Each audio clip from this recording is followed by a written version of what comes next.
Hello everyone and welcome to RV study zone YouTube channel.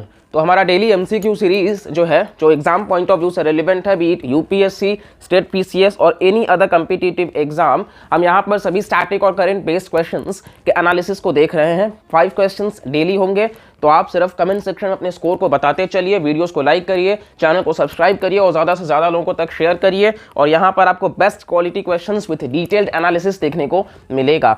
चलिए start करते हैं पहले क्वेश्चन के साथ में, and all the best to all of you. तो जो पहला क्वेश्चन है वो डील करता है मॉडल कोड ऑफ कंडक्ट से। आप देख ही रहे होंगे कि उत्तर प्रदेश, उत्तराखंड, पंजाब, गोवा, इन सभी स्टेट्स में कहीं ना कहीं इलेक्शंस जो है वो कंटिन्यू हो रहे हैं या फिर होने वाले हैं। तो इस तरीके से कहीं ना कहीं मॉडल कोड ऑफ कंडक्ट जो है वो काफ़ी इंपॉर्टेंट टॉपिक हो जाता है एग्ज़ाम के पर्सपेक्टिव से। और आइए इस पे पहला क्वेश्चन देखते हैं।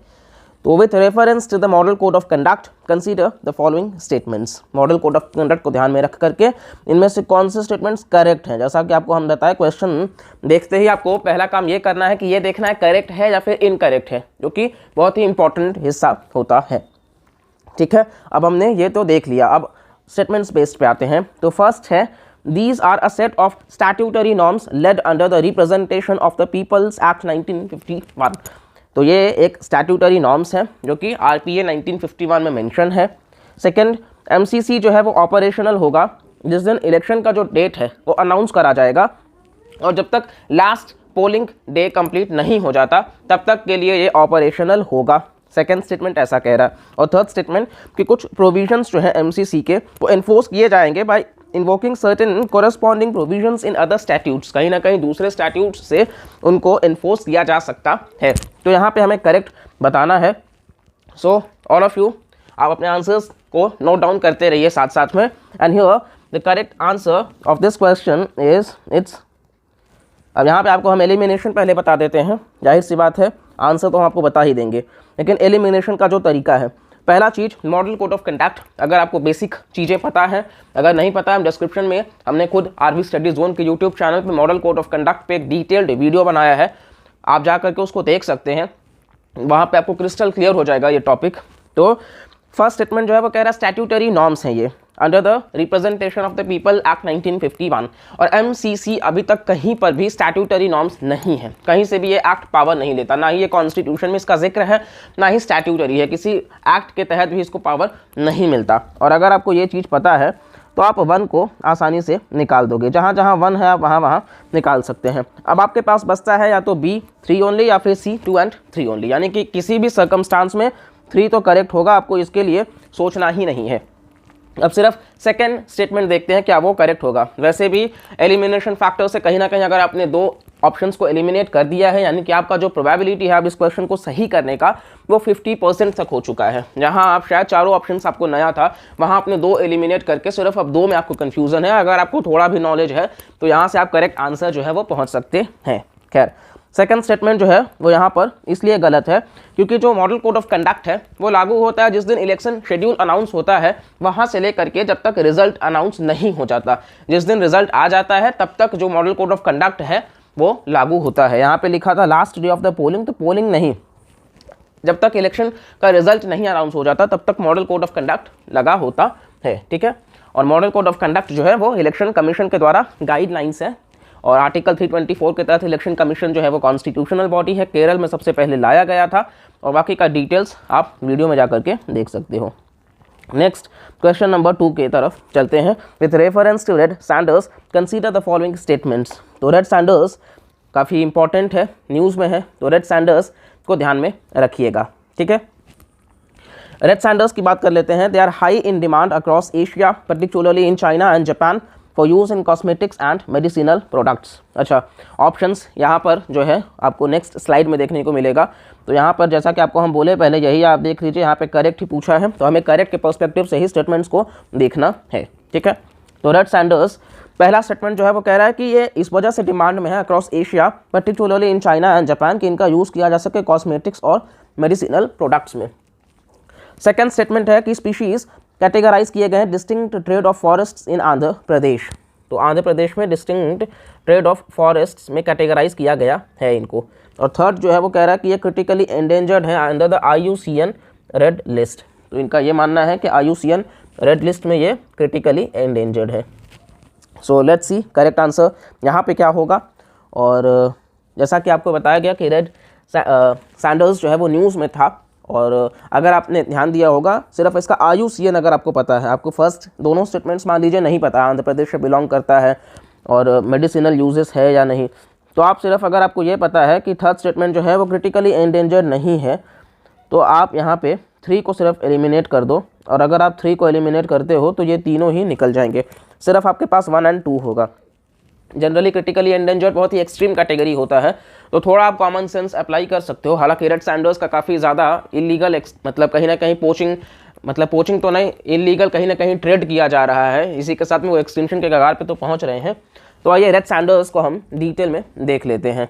तो रेड सैंडर्स जो हैं वो अपने रिच थेराप्यूटिक प्रॉपर्टीज़ के लिए जाने जाते हैं, इन शॉर्ट मेडिसिनल प्रॉपर्टीज़ के लिए, और ये हाई इन डिमांड होते हैं अक्रॉस एशिया और जापान। इनका यूज़ किया जा सके कॉस्मेटिक्स और मेडिसिनल प्रोडक्ट्स में, इसके अलावा फर्नीचर में भी, म्यूजिकल इंस्ट्रूमेंट्स में भी, ठीक है। और रेड सैंडर्स जो है वो काफ़ी कॉस्टली है, मतलब रेड सैंडर्स का आप आंकड़ा लगा सकते हो कि 1 टन रेड सैंडर्स का जो कॉस्ट है वो लगभग 50 लाख से 1 करोड़ तक का होता है इंटरनेशनल मार्केट में। और साथ ही साथ ये रेड सॉइल में ग्रो किए जाते हैं, रेड सॉइल में ग्रो किए जाते हैं, यानी कि लैटेराइट सॉइल वाला रीजन आपको देखने को मिल जाएगा, जहाँ पे हॉट और ड्राई क्लाइमेट होता है। और ये इंडियन एंडेमिक ट्री स्पीशीज़ है। इंडियन एंडेमिक ट्री स्पीशीज़ का मतलब कि आपको भारत में ही देखने को मिलेगा, एंडेमिक यानी कि भारत तक ही सीमित है, और ये ईस्टर्न घाट्स में बेसिकली आपको देखने को मिलेगा। तो ऐसे भी क्वेश्चंस आ सकते हैं, रेड सैंडर्स जो है वो वेस्टर्न घाट्स में देखने को मिलेगा, तो ये गलत होगा, क्योंकि रेड सैंडर्स आंध्र प्रदेश में अगर है तो आंध्र प्रदेश जो है वो ईस्टर्न घाट्स में लोकेटेड है, ये आपको ध्यान रखना है। साथ ही साथ रेड सैंडर्स जो है वो आपका कहीं ना कहीं एंडेंजर्ड कैटेगरी में है IUCN रेड लिस्ट में, तो इसको एंडेंजर्ड के कैटेगरी में रखा गया है। तो ये आप बहुत ही अच्छे से ध्यान रखिएगा, क्योंकि ये काफ़ी न्यूज़ में है रेड सैंडर्स। पहले ये नियर थ्रेटेंड था, लेकिन अब इसको एंडेंजर्ड के कैटेगरी में डाल दिया गया है। और जैसा कि आपको हम कुछ की टर्म्स बताएं इससे जुड़ा हुआ, तो ये आप ध्यान रखिएगा। एक तो ये एंडेमिक है, मतलब कि आपको इंडिया में ही देखने को मिलेगा, साथ ही साथ ईस्टर्न घाट्स में है, तो ये आप बहुत ही इंपॉर्टेंट है, क्योंकि कहीं पर भी आ जाएगा कि ये वेस्टर्न घाट्स में है तो ये गलत हो जाएगा। तो ये ईस्टर्न घाट्स में लोकेटेड है, आंध्र प्रदेश में है, रेड सॉइल में देखने को मिलेगा, जहाँ पे हॉट और ड्राई क्लाइमेट है, स्मगलिंग वगैरह बहुत ज़्यादा होता है, फॉरेस्ट फायर्स की वजह से भी इनको नुकसान हो जाता है। और साथ ही साथ आपको बता दिया गया साइट्स के अपेंडिक्स 2 में आते हैं, अगर साइट्स का भी पूछा जाए तो साइट्स के अपेंडिक्स 2 में, और वाइल्ड लाइफ प्रोटेक्शन एक्ट 1972 के शेड्यूल 2 में। तो वाइल्ड लाइफ प्रोटेक्शन एक्ट 1972 जो है उसका जो शेड्यूल 1 और शेड्यूल 2 है वो बेसिकली उन स्पीशीज़ के लिए है जो कि कहीं ना कहीं बहुत ज़्यादा एक्सटिंक्शन जिनका हो रहा है, तो उनका ट्रेड जो है वो अपने आप में मतलब प्रोहिबिटेड है, तो इस वजह से शेड्यूल 2 में है, साइट्स के अपेंडिक्स 2 में है, ठीक है। और इसके अलावा कहीं ना कहीं मतलब आप रेड सैंडर्स के साथ में आप कह सकते हो कि अभी हाल ही में एक सैंडलवुड स्पाइक डिजीज़ था, जो कि एक इन्फेक्शियस डिजीज़ है, जो कि फाइटोप्लाज्मा के द्वारा होता है। फाइटोप्लाज्मा जो है बैक्टीरियल पैरासाइट्स हैं, जो कि ट्रांसमिट होता है इंसेक्ट के द्वारा, ठीक है। और इसका फिलहाल कोई क्योर नहीं है, और इस वजह से ऑप्शन यही है कि कट डाउन कर दो और रिमूव कर दो वो इन्फेक्टेड ट्री को, ताकि बाकी पेड़ों को डिजीज़ ना पहुँचे। और ये डिजीज़ फर्स्टली रिपोर्ट किया गया है कोडागु कर्नाटका में, तो इस वजह से रेड सैंडर्स जो है वो न्यूज़ में है, और आप इसको बहुत ही इंपॉर्टेंट है, ध्यान रखिएगा। चलिए अब नेक्स्ट आपको हम लिए चलते हैं थर्ड क्वेश्चन पे आज का। और थर्ड क्वेश्चन जो है वो अगेन करेक्ट ही पूछ रहा है, which of the following pairs are correctly matched, और यहाँ पे भी करेक्ट आंसर ही आपको बताना है, ठीक है। एक तरफ डैम दिया हुआ है, दूसरे तरफ रिवर्स दिए गए हैं, तो ये भी इंपॉर्टेंट हो जाता है, क्योंकि काफ़ी ज़्यादा जो है वो, जैसे आप देख सकते हो स्टैचू ऑफ यूनिटी जो है वो नर्मदा रिवर पे बनाया गया है, सरदार वल्लभ भाई पटेल जी की जो प्रतिमा बनाई गई है, स्टैचू।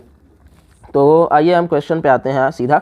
हीराकुड जो कि चंबल रिवर पे है, बगलीहार, चेनाब, गांधी सागर, महानदी। अब इनमें से करेक्ट बताना है कि इनमें से करेक्ट जो है वो कौन सा है। और चलिए आपको सीधा का सीधा करेक्ट आंसर की तरफ लिए चलते हैं। तो यहाँ से जो करेक्ट आंसर है वो है ऑप्शन A 2 ओनली, ठीक है।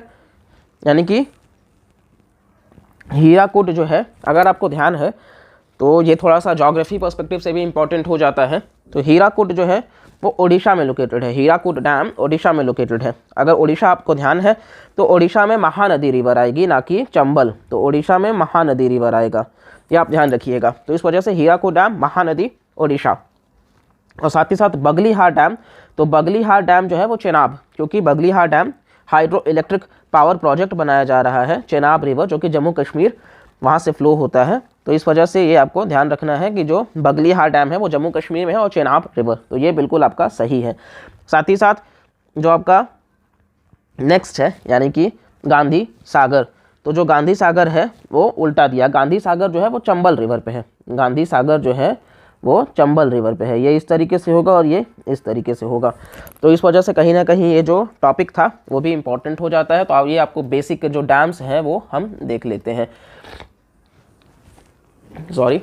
तो डैम्स इन इंडिया की बात कर लेते हैं। हाईएस्ट डैम जो है भारत में वो है तेहरी डैम, जो कि उत्तराखंड में लोकेटेड है। हाईएस्ट डैम अगर आपसे पूछा जाए, वन लाइनर में डायरेक्ट पूछा जा सकता है, तो हाईएस्ट डैम इन इंडिया जो है वो तेहरी डैम है, उत्तराखंड में लोकेटेड है। और रिवर कौन सा है? Bhagirathi river, river Bhagirathi river, ठीक है। अब लॉन्गेस्ट डैम की बात कर लेते हैं। हाईएस्ट हमने देख लिया, एक सेकेंड सॉरी, एक सेकेंड, हाईएस्ट हमने देख लिया कि हाईएस्ट अगर आप बात कर लो तो तेहरी डैम है, जो कि उत्तराखंड में लोकेटेड है भागीरथी रिवर पे।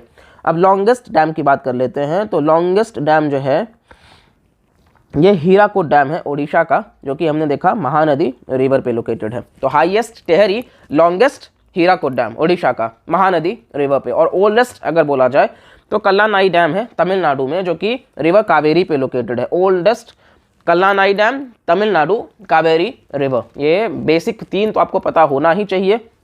इसके अलावा अगर आप कुछ इंपॉर्टेंट का नाम ध्यान रखना चाहते हो तो तुंगभद्रा डैम है, जो कि कर्नाटका में रिवर तुंगभद्रा पे, जहाँ पे हम्पी जो कि यूनेस्को वर्ल्ड हेरिटेज साइट भी लोकेटेड है, वहाँ पे आपको देखने को मिल जाएगा। और तुंगभद्रा जो है वो कृष्णा की ही एक ट्रिब्यूटरी है। Already UPSC previous year question में ये रहा है।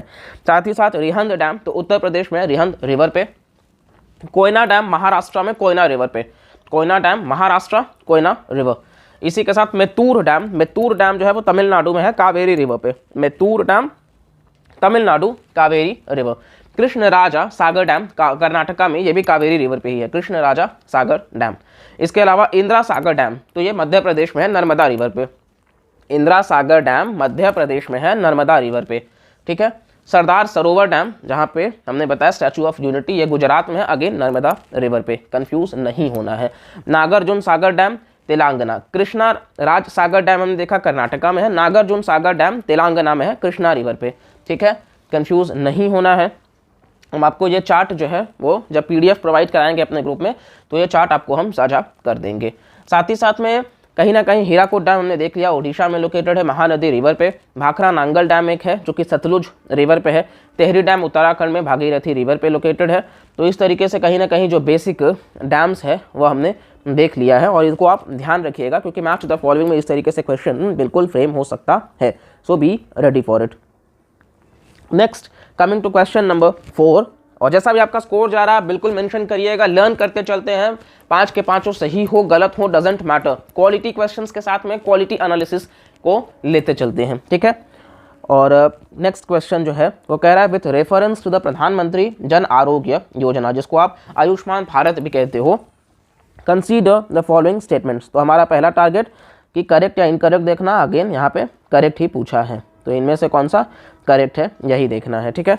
तो चलिए अब हम सीधा अपने क्वेश्चन की तरफ वापस से आते हैं। पहला ऑप्शन जो है वो कह रहा है ये प्रोवाइड करता है cover of ₹5 lakh per family per year, मतलब 5 लाख रुपए तक का एक इंश्योरेंस कवर है जो कि पर फैमिली के लिए है, पर ईयर है, for secondary and tertiary care hospitalisation in public hospitals only, ठीक है।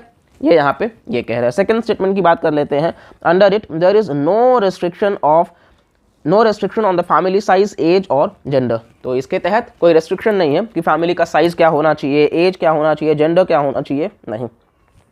साथ ही साथ जो हाउस होल्ड्स हैं वो इंक्लूड किए गए हैं इस योजना में, जो कि बेस्ड होगा SECC का जो डेटा है 2011 का for rural and urban areas respectively, ठीक है। अब आपको हम ऑप्शन की तरफ लिए चलते हैं। आप ऑप्शंस आपके सामने हैं, आप ऑप्शंस को देख सकते हैं, और इसके अलावा सीधा का सीधा अब हम आंसर की तरफ आपको लिए चलते हैं कि आंसर जो होगा इसका वो क्या होना चाहिए।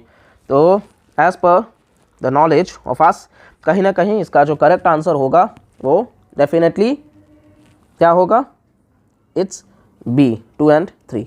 अब आपको हम बताते हैं अगेन यहाँ पे जो चीट कोड्स की हम बात कर रहे थे, टिप्स एंड ट्रिक्स की हम बात कर रहे थे। तो जैसा कि आप देख सकते हो यहाँ पे दिया था कि 5 lakh per family per year for secondary and tertiary care hospitalisation, यहाँ तक तो ठीक है, लेकिन इन पब्लिक हॉस्पिटल्स ओनली। अब जहाँ कहीं भी टर्म आपको ओनली मिल जाए ये नेगेटिव टर्म होता है। Specially I am saying UPSC और स्टेट पीसीएस जैसे एग्जाम्स में तो ये ट्रिक बिल्कुल वर्क करता है।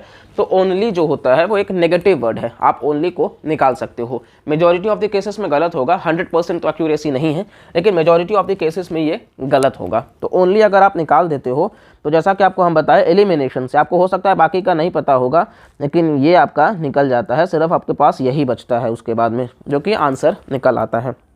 यानी कि बाकी का जो भी दोनों ऑप्शंस है वो करेक्ट है। ठीक है, चलिए थोड़ा सा डिटेल में देख लेते हैं।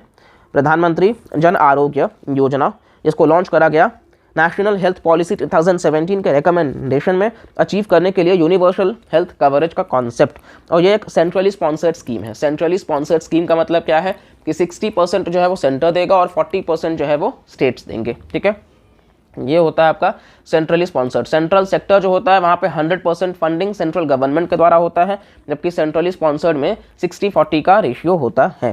ठीक है, और इसके अलावा इसको नेशनल हेल्थ प्रोटेक्शन स्कीम के नाम से भी जाना जाता है।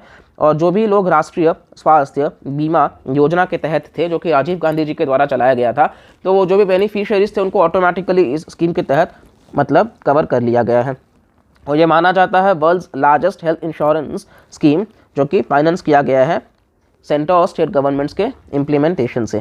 साथ ही साथ यहाँ पे 5 लाख रुपए तक का एक इंश्योरेंस कवर दिया जाएगा पर फैमिली पर ईयर सेकेंडरी और टर्शियरी केयर हॉस्पिटलाइजेशन के लिए across public and private empanelled hospitals in India. तो पब्लिक हॉस्पिटल्स तो हैं ही, लेकिन प्राइवेट हॉस्पिटल्स जिनको गवर्नमेंट एम्पैनल कर देगी कि ये उस लिस्ट में आएंगे, तो उनको भी कवर किया गया है। ठीक है, और ये कैशलेस स्कीम है, सिर्फ कार्ड कोई मतलब जा करके जमा कर देगा और बाकी का जो भी मतलब पेमेंट होना होगा वो कार्ड से ऑटोमेटिकली हो जाएगा, तो ये कैशलेस है। ठीक है, और इसके अलावा यहाँ पे 3 दिन तक का प्री हॉस्पिटलाइजेशन और 15 डेज तक का पोस्ट हॉस्पिटलाइजेशन तक भी कवर है, जैसे कि diagnostics, medicine, ambulance, bed charges, सब कुछ कवर है। तो ठीक है, और इसके अलावा यहाँ पे कोई रेस्ट्रिक्शन नहीं है फैमिली साइज़ पे, एज पे या फिर जेंडर पे। इस वजह से ये माना जाता है कि 10 करोड़ फैमिलीज़ को, यहाँ पे ये ध्यान रखिएगा, 10 करोड़ फैमिलीज़ को, मेंबर्स को नहीं, 10 करोड़ फैमिलीज़ को बेनिफिट करेगा, जो कि रफली 50 करोड़ फैमिली मेंबर्स मतलब टोटल जो है उनको बेनिफिट दे जाएगा as per the socio economic caste census 2011 का जो डेटा है रूरल और अर्बन एरियाज़ के लिए, उनके तहत ये चीज़ें जो है वो वहाँ पे कवर हो जाएंगी। और ये पेपरलेस और कैशलेस है, ये हमने देख लिया है। और साथ ही साथ यहाँ पर आपको मतलब नेशनल हेल्थ अथॉरिटी जो है वो बनाया गया है अंडर सोसाइटी रजिस्ट्रेशन एक्ट 1860। तो नेशनल हेल्थ अथॉरिटी को बनाया गया है अंडर सोसाइटी रजिस्ट्रेशन एक्ट 1860 ताकि इम्प्लीमेंट किया जा सके इस पर्टिकुलर स्कीम को राज्य सरकार के साथ में मिलकर के। ठीक है, और हेल्थ आपको ध्यान होगा तो हेल्थ एक स्टेट सब्जेक्ट है, यानी कि 7th शेड्यूल में स्टेट लिस्ट में मेंशन है। और इसी के साथ में कुछ राज्य हैं जिन्होंने इसको इम्प्लीमेंट नहीं किया है, जैसे कि वेस्ट बंगाल है, तेलंगाना है, उड़ीसा है और यूटी में दिल्ली है। ये ध्यान रखिएगा। तो एंटायर इंडिया अगर लिखा रहे कि मतलब इम्प्लीमेंट हो चुका है तो ये रॉन्ग है, क्योंकि वो राज्य अपने अपने स्कीम्स को प्रमोट कर रहे हैं। और इसी के साथ में कहीं ना कहीं मतलब हमारा ये जो टॉपिक है ये यहाँ पे कवर हो जाता है। और कोई डाउट होगा तो बेसिकली आप कमेंट सेक्शन में पूछ सकते हैं। ठीक है, अब नेक्स्ट आपको हम लिए चलते हैं क्वेश्चन नंबर 5, जो कि आज का last question of the day है। और ये क्वेश्चन है with reference to the index of industrial production. यहाँ से करेक्ट बताना है, इंडेक्स ऑफ इंडस्ट्रियल प्रोडक्शन से जुड़ा हुआ क्वेश्चन है। द ऑप्शन क्या है, it is compiled and published monthly by the office of economic adviser. इसको कंपाइल किया जाता है और पब्लिश किया जाता है मासिक ऑफिस ऑफ इकोनॉमिक एडवाइज़र के द्वारा। साथ ही साथ इसका जो बेस ईयर है वो है 2004-05। तो इनमें से कौन से ऑप्शंस जो हैं वो करेक्ट हैं ये हमें देखने हैं और उसके आंसर को देना है। तो the correct answer over here is it's not C, it's D, neither 1 and nor 2। तो करेक्ट क्या होगा फिर, आइए सीधा का सीधा लिए चलते हैं आपको इस ऑप्शन पे। एक सेकेंड,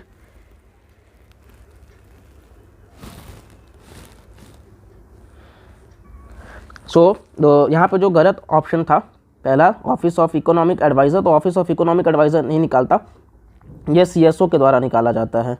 ठीक है। मंथली तो प्रिपेयर किया ही जाता है लेकिन CSO के द्वारा, और बेस ईयर 2011-12 है, ना कि 4-5। थोड़ा सा इसको डिटेल में देख लेते हैं क्योंकि अभी आज ही न्यूज़पेपर में आया है इंडेक्स ऑफ इंडस्ट्रियल प्रोडक्शन के बारे में, और ये हमेशा से न्यूज़ में रहता भी है, तो इसको देख लेते हैं।